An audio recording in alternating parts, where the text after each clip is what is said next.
అందరికీ నమస్కారం. భక్తి ప్రేక్షకులకి స్వాగతం. మనతో పాటు ఒక ప్రత్యేక అతిథి ఉన్నారు. వారు వచ్చేసి ప్రముఖ ఆధ్యాత్మికవేత్త, అలాగే ఆస్ట్రాలజర్ ముల్లపూడి సత్యనారాయణమూర్తి గారు. గురుగారు మనతో పాటు ఉన్నారు. శ్రావణ మాసం సందర్భంగా కొన్ని ధర్మ సందేహాలని తెలుసుకుందాం. గురుగారితో మాట్లాడదాం. గురుగారు నమస్కారం. నమస్కారం అండి సర్వాణి మేడం గారు. గురుగారు, చాలా మంది అప్పుల బాధలతో చాలా ఇబ్బందులు పడుతుంటారు. అలాగే సొంత ఇంటి కళ, ఎంత కష్టపడినా సొంత ఇల్లు కట్టలేకపోతున్నాం. మా ఆర్థికంగా మేము బాగానే ఉన్నాం, కానీ సొంత ఇంటి కళ నెరవేరట్లేదు. అలాగే చాలా సమస్యలతో సతమతం అవుతున్నాం అన్న వాళ్ళకి మీ దగ్గర ఏదైనా మంత్రం, వాళ్ళకి పరిష్కారం ఏమైనా ఉందా? తప్పకుండా అమ్మా. సాధారణంగా పాపం అప్పుల బాధ నుంచి చాలా బాధలు పడుతున్నామండి అంటారు. అది వాళ్ళ కర్మ తీసేస్తున్నాడు దేవుడు. అంటే పూర్వజన్మ కృతం పాపం రోగ రూపేణ పీడిత రుణానుబంధ రూపేణ పశుపత్ని సుతాలయాం. ఇలాంటి శ్లోకాలు ఎందుకు చెప్పారంటే, పూర్వజన్మ బంధాల వల్లే మనం కోటీశ్వరులు అవడము, అప్పుల బాధలు అవడము, మన డబ్బులు ఇంకొకటి ఎత్తుకుపోవడము, మోసపోవడము, వ్యాపారాల్లో లేదా సడన్ అప్పుల పాలవడము, లాటరీలు సడన్ గా వచ్చేయడము, ఇవన్నీ పూర్వజన్మ బంధాల వల్లే వస్తాయి, కర్మల వల్లే వస్తాయి. ఇందులో ప్రధానంగా మనకి ఈ యొక్క కుజుడు బాగుండకపోతే మనకి అప్పుల బాధ అనేటటువంటిది వచ్చేస్తుంది. ఈ అప్పులు నేను తీర్చేయాలనే ప్రతి ఒక్కడు అనుకుంటాడు, కానీ పాపం అప్పులు తీర్చలేక డబ్బులు ఆదాయం వస్తే తీర్చగలుగుతారు, లేకపోతే ఏం తీరుస్తారు. సో దీనికి చక్కటి పరిష్కారం ఉంది. ఐశ్వర్యం ఈశ్వరాదిచ్చేత్ అన్నారు. అంటే ఐశ్వర్యాన్ని ఇచ్చేటటువంటి వాడు పరమేశ్వరుడు. పరమేశ్వరుడు అంటే ఈశ్వరుడనే కాదు, ఈశ్వరుడు అంటే విశ్వానికి అధిపతి. ఆయన కృష్ణుడు, రాముడు, శివుడు అందరూ ఒకటే అన్నమాట. సో అయితే మనం పరమేశ్వరుడిది ఈ యొక్క జగద్గురు అయినటువంటి ఆదిశంకరాచార్యుల వారి రూపంలో వచ్చారు. రావడం వల్ల మానవాళికి అప్పుల బాధల నుంచి తొలగించడం కోసం, సకల బాధలు తొలగించడం కోసం, లాస్ట్కి పరమపదమైనటువంటి మోక్షాన్ని ఇవ్వడం కోసం సాక్షాత్తు పరమేశ్వరుడే ఆ జగద్గురు అయినటువంటి ఆదిశంకరులుగా వచ్చారు. దాన్ని చక్కగా ఆయన ఏం చేశారు, శివానందలహరి అని రాశారు. ఇందులో అన్ని శ్లోకాలు అవసరం లేదు, ఒక్క శ్లోకం మనకు నచ్చింది, ఏ ఒక్క శ్లోకం కంటిన్యూస్గా నమ్మకంతో మనం కనుక చదివినట్లయితే తప్పకుండా మన యొక్క అప్పుల బాధ పటాపంచలైపోద్ది. అది ఎక్కడ చదవాలి? ఇంట్లో చదువుకోవచ్చు రోజు. చాలా మంది ఇప్పుడు యాత్రలకు వెళుతున్నారు, ఏ దేవాలయాన్ని వదలట్లేదు. నేల మీద దేవాలయాలు సరిపోలేదని కొండల మీద ఎక్కేస్తున్నారు. ఎక్కడ మనకి కేదార్నాథ్, చార్ధామ్ యాత్రలు, ఇంకా ఆ కొండలు కూడా దాటేసి ఇంకా వెళ్ళిపోతామని చెప్పేసి మానస సరోవరం, కైలాస పర్వతం వెళ్ళిపోతున్నారు ఏకంగా. ఇదే కైలాసం, భూ కైలాసం అని. ఎక్కడో ఒక చోట వీళ్ళు చక్కగా మనము ఈ యొక్క శివానందలహరి శివక్షేత్రాల్లో చదువుకుంటే, అట్లీస్ట్ ఈ ఒక్క శ్లోకం చదువుకుంటే మొత్తం శివుని యొక్క అనుగ్రహం ఖచ్చితంగా వస్తుంది. అండ్ మనకందరికీ కూడా మనకి శ్రీశైల మల్లికార్జునుడు ఉన్నాడు. పంచదార పాలధార అనేటటువంటిది అక్కడ కూర్చుని జగద్గురు అయినటువంటి ఆదిశంకరాచార్యులు వారు అక్కడ రాశారు, సౌందర్యలహరి రాశారు అక్కడ ఆయన. అందువలన అక్కడ మనము ఈ యొక్క సౌందర్యలహరిలో ఒక్క శ్లోకం అక్కడ కూర్చొని చదివితే అప్పుల బాధ అంతా కూడా తొలగిపోతుంది. డబ్బులు పొలవమని ఖర్చు పెట్టుకోవాల్సిన అవసరం లేదు, నమ్మకం ఉండాలి. మళ్ళీ ఆ మంత్రం చెప్తున్నాను చూడండి. ఈ యొక్క దురాసా భూయుష్టే దురదిప గృహద్వార ఘటకే దురంతే సంసారే దురిత నిలయే దుఃఖ జనకే మదాయాసం కిం నా వ్యపనయసి కస్యోపకృతయే వదేయం ప్రీతిశ్చే తవ శవకృతార్థ ఖలువయం. ఈ శ్లోకాన్ని చదవాలి. దీని అర్థం కూడా చెప్తే మన వాళ్ళు బాగా మైండ్లో ఉండిపోద్ది, ఈ శ్లోకాన్ని చదువుకుంటారు. దీన్ని ఎలా విడగొట్టాలి? ఆ దురాసా భూయిష్ఠే అనేలాగంటే దుష్ట విషయములందని ఆశ చేత, నాకు నేను ఇది అవ్వాలి, అది అవ్వాలి, వాళ్ళ కోటీశ్వరుడు అవ్వాలి, ఇట్లా రకరకాల ఆశలు ఉంటాయి కదా. దురాశ, ఆశ ఉండొచ్చు, దురాశ బాగా 100 కోట్లు కావాలి అట్లా. అలాగే భూయిష్టే అంటే మిక్కుటమైనదిగా, ఎక్కువగా నిండినదిగా. తర్వాత దురదిప గృహద్వార ఘటకే. దురదిప అంటే దుర్మార్గులైనటువంటి ప్రభువులు.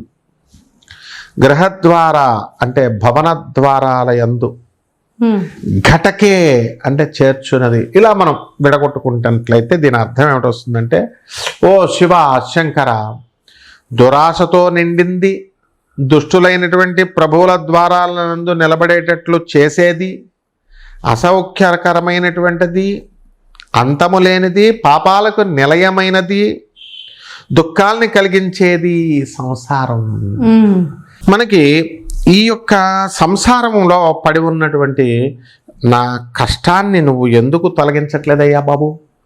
అప్పుల బాధలో ఉన్నాను, కష్టాలు అన్నీ తెలుసు నీకు స్వామి, నేను రాజులను ఆశ్రయిస్తున్నాను, రాజభట్లు గవర్నమెంట్ జాబ్ రావాలని చెప్పే కదా తిరుగుతారు వీళ్ళు. అలా అన్నీ అప్పుడు బ్రహ్మదేవునికి ఉపకారం చేయడానిక నువ్వు కష్టాలు పెట్టేస్తున్నావు నువ్వు నాకు? ఇది నీకు ప్రీతికరమైనట్లయితే కనుక మేము కూడా కృతార్థులం అవుతాము అని దీని అర్థం. అంటే ఏంటంటే ఈ శ్లోకము బ్రహ్మదేవుడు మాకు రాసినటువంటి నుదుటి రాతను తొలగించు అని అర్థం అనమాట. ఏమిటది మళ్ళీ చెప్తున్నాను. చదువు వచ్చిన వాళ్ళు చదువుకోవచ్చు, చదువు రాని వాళ్ళకి చిన్న మంత్రం ఇస్తాం. అంటే ఇది సంస్కృతంలో, సంస్కృతమే కదా, శంకరాచార్యుల వారు మరి సంస్కృతంలోనే కదా రాశారు. దురాస భూయిష్టే దురధిపగ్రహ ద్వార ఘటకే దురంతే సంసారే దురిత నిలయే దుఃఖ జనకే మదాయాసం కింన వ్యపనయసి కస్యోపకృతయే వదేయం ప్రీతిశ్చేత్తవ శివకృతార్థాః ఖలు వయం. విన్నా సరిపోతుంది. ఇది వచ్చిన వాళ్ళు ఇది శ్లోకాన్నమ్మ 108 సార్లు మనము స్క్రీన్ మీద కూడా ఇది వేయడానికి ప్రయత్నిద్దాము తప్పకుండా. ఇది పనిగట్టుకొని శ్రీశైలం వెళ్ళి శ్లోకం కోసం వెళ్ళవసరం లేదు. శ్రీశైలం ఎలాగో వెళ్తారు మన వాళ్ళు. అక్కడికి వెళ్ళినప్పుడు పంచదార పాలధార దగ్గర ఆదిశంకరుల యొక్క జగద్గురువు అయినటువంటి మన గురువు గారు ఆదిశంకరుల యొక్క గుహ ఉంటుంది.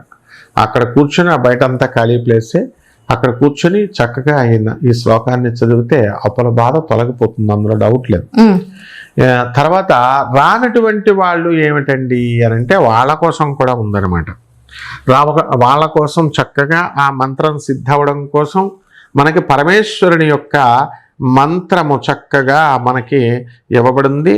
అది ఇదిగోండి, రం రం శివ ఓం నమః, రం రం శివ ఓం నమః. ఇది మా గురువుగారు చెప్తున్నప్పుడు నేను రాసినటువంటి పుస్తకమే. ఇదంతా కూడా పాత పుస్తకం అయిపోయింది. మా గురువుగారు డిక్టేట్ చేసేవారు, పురాణమణ రాధాకృష్ణమూర్తి గారు, బులుసు ఉదయ భాస్కరం గారు రాజమండ్రిలో. కాబట్టి రం రం శివ ఓం నమః అనే మంత్రాన్ని కనుక వీళ్ళు చదువుకున్నట్లయితే 108 సార్లు చదువుకోవాలి. చక్కగా ఈ ఉపవాసం ఎలాగో శ్రీశైలం వెళ్ళిన వాళ్ళు ఉంటారు. ఆ తర్వాత ఈ యొక్క పళ్ళు తింటూ ఇంటి దగ్గర కూడా చేసుకోవచ్చు. వీళ్ళు అక్కడికి వచ్చిన తర్వాత అక్కడ ఆదిశంకరులు దీక్ష ఇచ్చినట్టు అవుద్ది. అక్కడ జగద్గురువుల సన్నిధానంలో చేసుకోవాలి వీళ్ళు. ఇప్పుడు మంత్రదీక్ష ఇవ్వట్లేదండి అంటారు. మంత్రదీక్ష ఇవ్వడం అంటే గురువుగారు చెవిలో చెప్పడం అనుకుంటున్నారు. చెవిలో చెప్పడం కాదు, గురువు చెప్పిన ప్రతి మాట వినడాన్ని మంత్రదీక్ష అంటారు. చాలామంది ఇప్పుడు ఆంజనేయ స్వామి దీనికి ప్రధానం. మీరు చూడండి, ఆయన ఎలా మీరు ఎంత కన్విన్స్ చేయండి, రాముడు తప్ప ఇంకో పదం ఎత్తడైన రామ అని, అది తప్ప. అది భక్తిలో అలా ఉండాలి అని, కాన్సన్ట్రేషన్ అలా ఉండాలి. ఆ తర్వాత గురుగారు 108 సార్లు మీరు చేయమన్నారు, నేను చేస్తే నాకు అప్పులు తీరట్లేదండి అని ఫోన్లు వస్తాయి మనకి. అంటే మీరు నిజంగా చేస్తే ఎందుకు తీరవు నాయన? వీళ్ళు లక్షల రూపాయలు పెట్టి హోమాలు ఇవి అవి చేయించుకుంటారు, బాగానే ఉంది. శివుడు అంటే సాక్షాత్తు మనం డిమాండ్ చేసేవాడు కాదు, విశ్వానికి 14 భువన భాండాలకు అధిపతి ఆయన. శివుడు అంటే మనం ఫ్రెండ్లీ శివుడు అనుకుంటున్నారు వీళ్ళు. 3200 కోట్ల సూర్య కుటుంబాలను సృష్టించినటువంటి వాడు. అంటే మనం చూస్తున్న భూమి, మన మీద నేల మీద ఉన్నాం మనం అనుకుంటున్నాం, ఆకాశంలో ఉన్నాం మనం. సూర్యుడు ఇలా ఉన్నాడు, ఆకాశం స్పేస్లో ఉన్నాడు, చంద్రుడు ఇలా ఉన్నాడు, భూమి ఇక్కడ ఉంది, కిరకిరకిర తిరుగుతున్నాయి. ఇవన్నీ ఒకదాని చుట్టూ ఒకటి తెగ తిరుగుతున్నాయి, బ్యాలెన్స్ పడిపోకుండా. మనం భూమి మీద మామూలు కారులో వెళ్తే స్పీడ్లో వస్తువులు ఇలా పడిపోతూ ఉంటాయి ట్రైన్లో.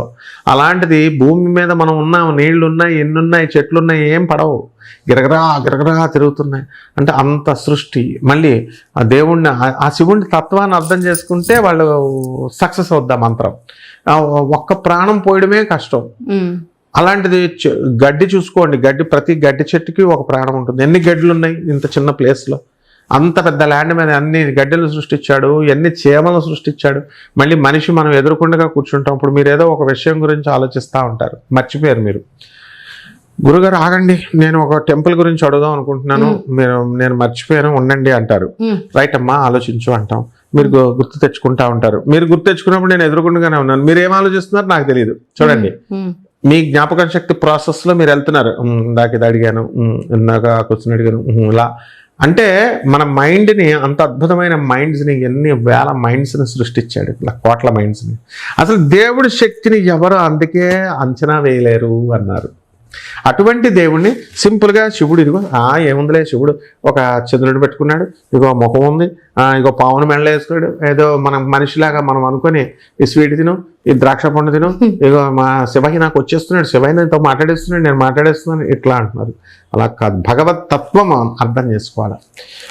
నా శివుడు నేను ఈ శ్లోకంతో తీరిస్తే నేనే అప్పు తీర్చేస్తాను అని అంటే శ్రద్ధ భక్తి రెండు అది కలిసి ఉన్నప్పుడే ధ్యానం, అవును, ఇవి మనము చేయగలము. అయితే నిజంగానే మీరు చెప్పినట్టుగా భక్తితో శ్రద్ధతో ధ్యానం చేస్తే డెఫినెట్ గా భగవంతుడే దిగి వస్తాడు. కానీషా ప్రభువు దగ్గరికి అతనేమేమి రాముడు గురించి జపం చేయలే, ఆయన కోసం, రామదాసు కోసం తానీషా ప్రభువు దగ్గరికి వచ్చి రామదాసు అప్పు తీర్చేశాడు ఆయన. అదే భగవంతుడే దిగి వస్తాడు. అలాంటిది అప్పు తీర్చలేమా? నిజంగానే శ్రద్ధతో చేసుకుంటే డెఫినెట్ గా ఆ మంత్రం ఫలిస్తుంది. నిజంగా చాలా చక్కగా చెప్పారు గురుగారు. ధన్యవాదాలు. ధన్యవాదాలమ్మా.